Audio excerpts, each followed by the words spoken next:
Mount Everest stands as both triumph and tragedy. Let us take a moment of silence to honor those brave souls who never made it home.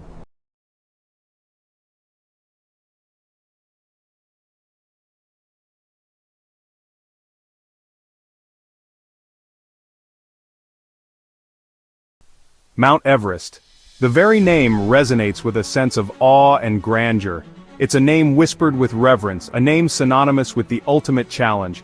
The name alone conjures myth and challenge, a siren song to those who dare to dream beyond the ordinary. It speaks of a realm where the air thins and the world stretches out beneath your feet. To Tibetans, it's Chomolungma, goddess mother of the world, a sacred peak revered for its spiritual significance. The prayer flags that flutter in the wind carry their hopes and dreams to the heavens. To Nepalese, Sagarmatha, goddess of the sky, a majestic presence watching over the land and its people. It's a symbol of national pride, a testament to the enduring spirit of the Sherpa community. For the rest of us, it's the highest point on Earth, a geographical marvel that has captivated explorers and adventurers for generations. It stands as a testament to the power of nature, a force both beautiful and unforgiving. 29,032 feet of rock and ice, a formidable barrier that tests the limits of human endurance. Above 8,000 meters, the death zone begins.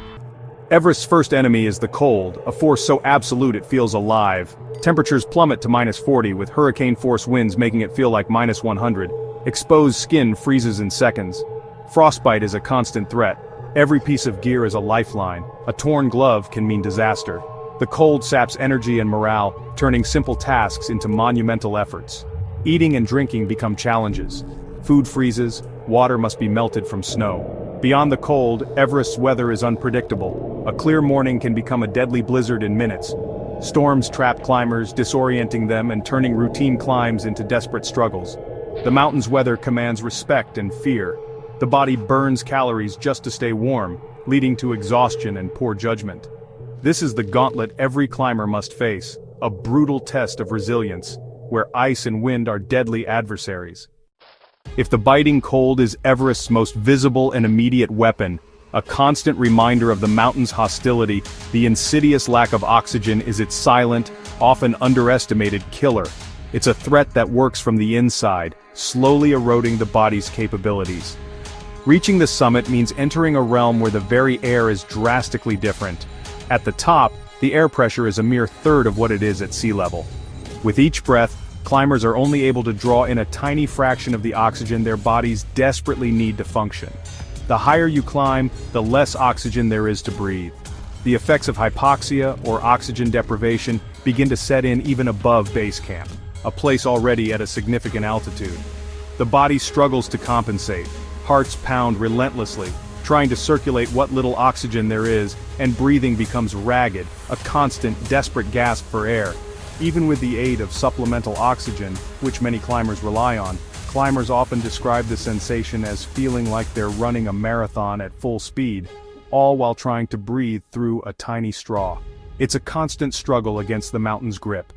The consequences of hypoxia are far-reaching.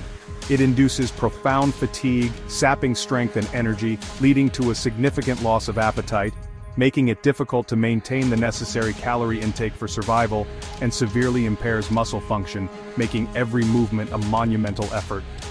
Mentally, the lack of oxygen clouds judgment, making rational thought a challenge, and in severe cases can even trigger vivid and disorienting hallucinations. This impaired state leads to fatal errors. Climbers might remove their gloves in freezing temperatures or unclip themselves from vital safety lines without realizing the danger. Mistakes that are tragically common on Everest. In its most severe form, hypoxia can trigger high-altitude cerebral edema, or HACE, a life-threatening condition characterized by brain swelling, profound confusion, leading to coma, and ultimately, death. Similarly, high-altitude pulmonary edema, or HAPE, causes the lungs to fill with fluid, essentially causing climbers to drown from within their own bodies. Both HACE and HAPE demand immediate descent to lower altitudes, but given the extreme conditions and remote location, rescue is often nearly impossible to execute in time. In the infamous death zone, that unforgiving stretch above 8,000 meters, the human body simply cannot adapt or acclimatize to the extreme altitude. Muscles begin to waste away rapidly, the digestive system shuts down completely, and the risk of debilitating frostbite soars exponentially. Time becomes a relentlessly ticking clock. Climbers are locked in a desperate race, forced to summit and begin their descent before their bodies completely succumb to the hostile environment. Every single step taken in the death zone is a grueling race against the body's inevitable decay and failure. The mountain's relentlessly thin air is an ever-present adversary, constantly pushing climbers to the absolute limits of their physical and mental endurance. Ultimately, survival hinges on a combination of speed, a bit of luck in the face of unpredictable weather, and an unwavering display of sheer willpower to keep pushing forward. The climb begins with the Khumbu Icefall, a chaotic moving river of ice. Massive seracs, as big as buildings, loom overhead ready to collapse without warning. Sherpa Icefall doctors forge a route each season, laying ladders over crevasses and fixing ropes. But the path is never truly safe. A shift in the glacier can erase it in seconds. Climbers move quickly, usually before dawn when the ice is most stable. The glacier groans and cracks every sound, a reminder of imminent danger. In 2014, an avalanche here killed 16 guides, a stark reminder of the risks. The icefall is a place where skill and luck are equally vital. Passing through feels like a victory, but it's only the first of many deadly hurdles. Everest demands respect from the very first step. The death zone above 8,000 meters is where Everest's reputation is forged. Grim reminders line the route like green boots, a climber's body marking the path for years. The 1996 disaster showed how quickly things can go wrong. A sudden storm, overcrowding, and critical delays led to 8 deaths. Lincoln Hall's 2006 survival after being left for dead is a rare miracle, highlighting the razor-thin line between life and death. In the death zone, the rules of society break down. Helping others can mean risking your own life. The air is too thin, the cold too severe, and the body too weak for heroics. Climbers sometimes must walk past those in distress, a brutal, haunting reality. The death zone tests not just endurance, but ethics and humanity. Every summit attempt is shadowed by the cost of those who didn't return. Everest's highest reaches are a realm of both tragedy and resilience. Climbing Everest starts long before reaching the mountain. Preparation is grueling months of endurance training, climbing smaller peaks and mastering mountaineering skills. Climbers must be proficient in ice climbing, crevasse rescue, and rope work, often training on peaks like Denali or Aconcagua. Once in Nepal, acclimatization begins with a 10-day trek to base camp, slowly gaining altitude. From base camp, climbers make repeated rotations up and down the mountain, climb high, sleep low, to adapt to the thin air. This process is exhausting and tests patience as climbers face the icefall, cold, and altitude sickness again and again. Expeditions often fray under the stress and close quarters. But acclimatization is non-negotiable. Rushing it leads to disaster. The slow, methodical grind is essential for survival in the death zone. Only the well-prepared have a real chance at the summit. Everest rewards patience, discipline, and relentless training. After weeks of meticulous preparation, porters ferrying supplies, and acclimatization rotations, the climbers stand ready. Every piece of gear has been checked and double-checked, every rope inspected, every oxygen tank filled. The moment they've been training for has arrived. The summit push begins. The air crackles with anticipation, a mixture of excitement and trepidation hanging heavy in the thin atmosphere. A brief, precious weather window opens, a fleeting opportunity in the unpredictable mountain climate. The forecasts are promising, but the mountains are known to change their minds in an instant. And so, teams move steadily up through the established camps, each one a temporary haven carved into the unforgiving landscape. They are inching closer to the ultimate goal, one step at a time. Anticipation and anxiety are mounting with every meter gained. The climbers know the risks, the dangers that lie ahead, but the allure of the summit is too strong to resist. The final, agonizing ascent starts from Camp 4, the last outpost of relative safety before the death zone. Often the climb begins at night, under the cold, watchful gaze of the stars. The goal is to reach the summit by morning, allowing precious daylight hours for the treacherous descent. Every hour counts in this unforgiving environment. Climbers move in a slow, deliberate, single-file line, each step carefully measured, each breath a conscious effort. Headlamps pierce the inky blackness, creating a surreal, ethereal glow in the high-altitude desert. The last grueling stretch includes navigating the balcony, a narrow, exposed ledge. Then the knife-edge traverse of the southeast ridge, and finally, the Hillary Step. each a formidable obstacle demanding every ounce of strength and skill.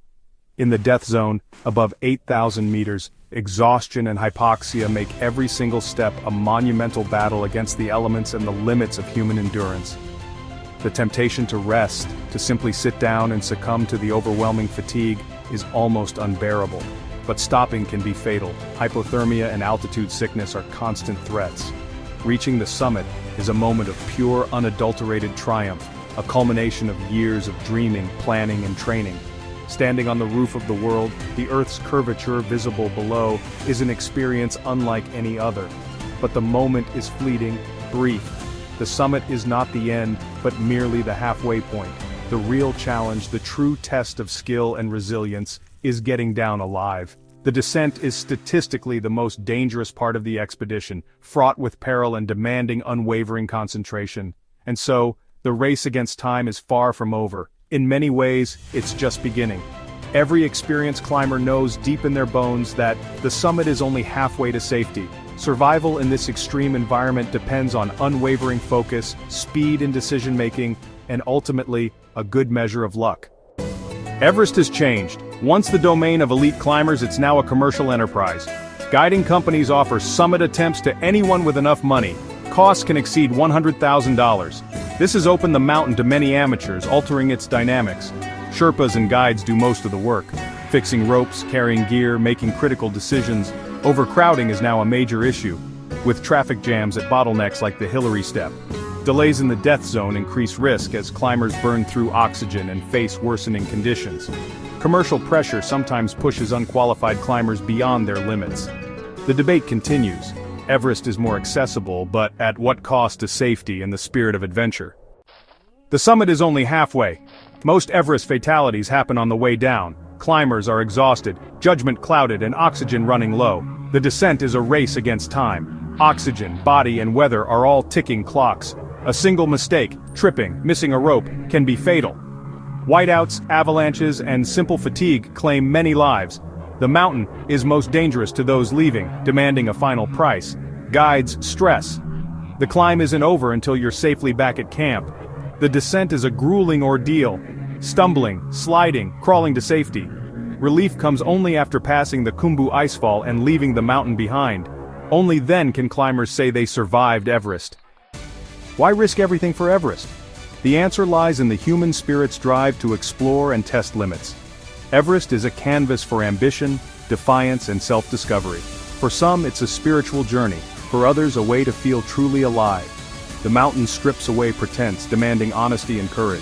The cost is high. Lives lost, families left waiting, ethical and environmental questions raised.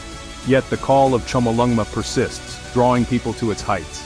Everest remains a symbol of the struggle against the impossible. The spirit of adventure is unquenchable, and Everest is its brightest, most dangerous flame.